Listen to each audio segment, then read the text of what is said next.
ఆమెకు ఏమైనా కల వచ్చిందంటే ప్రపంచం ఉలిక్కి పడుతోంది. ఆ కలలో ఏ ఘోరం జరిగితే అది జరగాల్సిందేనా అని వణికిపోతుంది. చివరకు ఆమె నిద్రపోకుండా ఉంటే బెటర్, ఎలాంటి కలలు కనకుండా ఉంటుందేమో అని కూడా అంటున్నారు. అంత భయపడుతున్న ఆవిడ పేరు తుత్సుకి, జపనీస్ మాంగా ఆర్టిస్ట్. ఈవిడను బాబా వాంగా అంటున్నారు.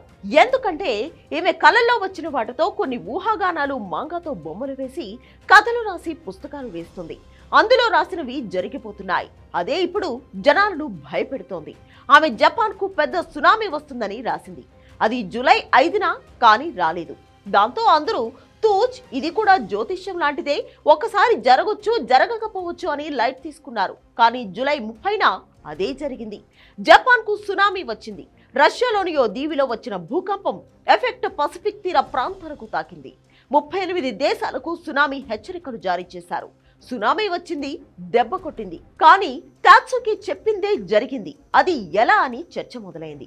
1990లోనే ఈవిడ రాసిన పుస్తకం పేరు the future country I saw. ఇందులో 2011 మార్చిలో భారీ భూకంపం వస్తుందని రాసింది. అప్పుడెవరూ పట్టించుకోలేదు. కానీ నిజంగానే 2011 మార్చిలో భూకంపం, సునామీ వచ్చి జపాన్ కు తీరని నష్టం చేశాయి.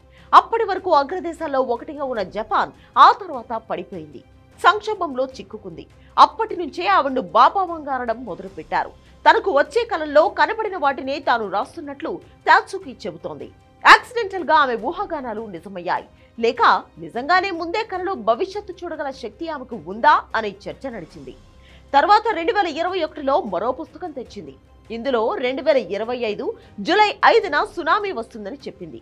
డేట్ తప్పింది, కానీ ముప్పు తప్పలేదు. కాస్త లేటుగా వచ్చింది అంతే. దీంతో మళ్ళీ సీరియస్ చర్చ మొదలైంది. బాబా వాంగా ఎలా చెప్పగలుగుతోంది? ఏదో భూకంపాలు, సునామీలు వస్తాయంటే జియోలాజికల్ అంచనాలు అని అనుకోవచ్చు. సరిగ్గా సంవత్సరాలు, నెలలు ఎలా చెబుతోంది? అది ఎలా సాధ్యమని నిపుణులు కూడా చర్చిస్తున్నారు. కొందరైతే ఇది జస్ట్ కోయిన్సిడెన్స్ అని, జపాన్ కు భూకంపాలు కొత్త కాదని, దానికి తగ్గట్టుగా భూకంపాలు తట్టుకునేట్టుగా జపాన్ నిర్మాణం కూడా జరిగిందని, సునామీ అనేది 2011లో ఎక్స్పెక్ట్ చేయలేదని, ఇప్పుడు దానికి కూడా జపాన్ సిద్ధపడిందని వాదిస్తున్నారు. అందుకే ఆ నాలెడ్జ్ ఉన్న వాళ్ళు అంచనాలు వేయవచ్చని, జియోలాజికల్ నాలెడ్జ్ తో ఎంత కాలంలో రావచ్చు అనేది కూడా ఊహించవచ్చు అని అంటున్నారు. అయితే తాత్సుకి మాత్రం జియోలాజికల్ ఎక్స్పర్ట్ కాదు. కాకపోతే ఎవరో ఆమెకు ఆ విషయంలో సహాయపడుతున్నారని కొందరు భావిస్తున్నారు. అందుకే వాటిని ఆవిడ పుస్తకంలో రాస్తుందని అంటున్నారు. చూడాలి మరి బాబా వాంగా ఇంకెన్ని ఊహిస్తుందో, ఏ విపత్తులు వస్తాయని చెబుతుందో.